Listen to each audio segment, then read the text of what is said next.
Bonjour et bienvenue dans ce flash d'information. En seulement 24 heures, la Côte d'Ivoire a enregistré 54 nouveaux cas de coronavirus et 27 nouveaux guéris. Et 742 personnes sont désormais atteintes dans le pays. On va écouter le ministre de la Santé et de l'Hygiène publique, Dr Eugène Akaweli. Le ministère de la Santé et de l'Hygiène publique a enregistré ce vendredi 17 avril 2020 54 nouveaux cas de COVID-19 sur 296 échantillons prélevés et 27 guéris. À ce jour, la Côte d'Ivoire enregistre donc au total 742 cas confirmés, 220 personnes guéries et 6 décès. La ville d'Abidjan est la plus touchée par la pandémie, avec plus de 93% des cas. Le ministère de la Santé et de l'Hygiène publique insiste auprès de la population sur le respect des mesures mises en place par le gouvernement. Ces mesures ont pour but de lutter efficacement contre cette pandémie. Le COVID-19 est une maladie grave, très contagieuse et mortelle, qui peut entraîner des complications chez les personnes vulnérables, notamment les personnes âgées et celles souffrant de maladies chroniques. Aussi, est-il important de réduire les déplacements non essentiels le plus possible et de porter un masque lors de nos sorties.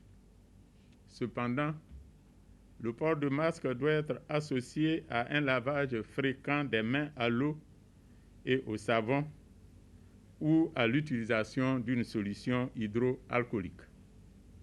Toutefois, devant l'apparition de signes tels que la fièvre, la toux et des difficultés respiratoires, vous êtes priés de contacter en urgence les numéros gratuits suivants: le 101, le 119, le 125 et le 143.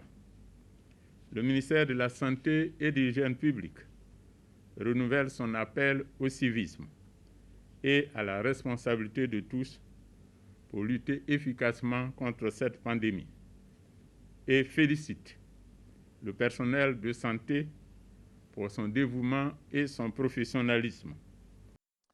Philippe Légré est descendu cette semaine sur le terrain. Le secrétaire d'État chargé des affaires maritimes s'est rendu dans 2 structures de transport lagunaire à Treichville et au Plateau.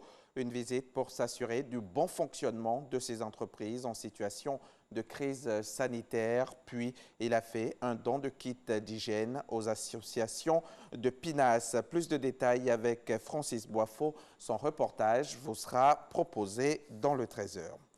La pandémie de coronavirus inquiète jusque dans les plantations. Les sociétés coopératives de café-cacao ont le sommeil trouble à cause des proportions que prend la maladie en Côte d'Ivoire. Mais loin de se laisser abattre par la situation, elles ont décidé d'agir afin de prémunir les producteurs contre la maladie. Des dons de matériel de protection ont été faits au préfet de région de l'Indénié-Duablin en présence de notre correspondant Herman Niamien. Son reportage dans nos prochains journaux.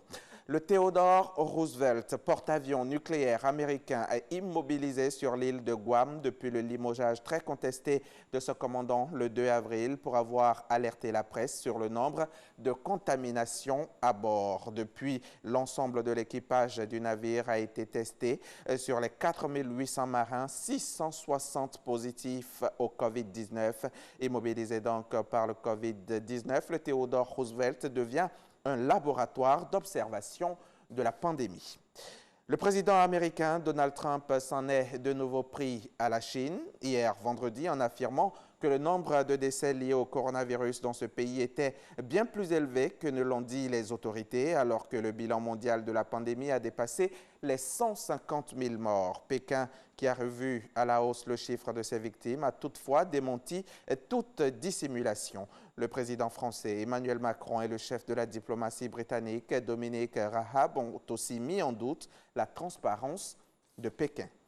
Pour la première fois en Allemagne, le taux d'infection COVID-19 est descendu vendredi à moins d'1, s'affichant à 0,7. Pour le ministre de la Santé, la pandémie est donc sous contrôle et gérable. Le gouvernement promet par ailleurs une production massive de masques de protection alors que les restrictions dues au confinement vont être assouplies. Ce taux est particulièrement scruté car il a des incidences très concrètes sur la capacité du système sanitaire à amortir le choc de la pandémie. Fin de ce flash, on se retrouve à 13h pour le journal.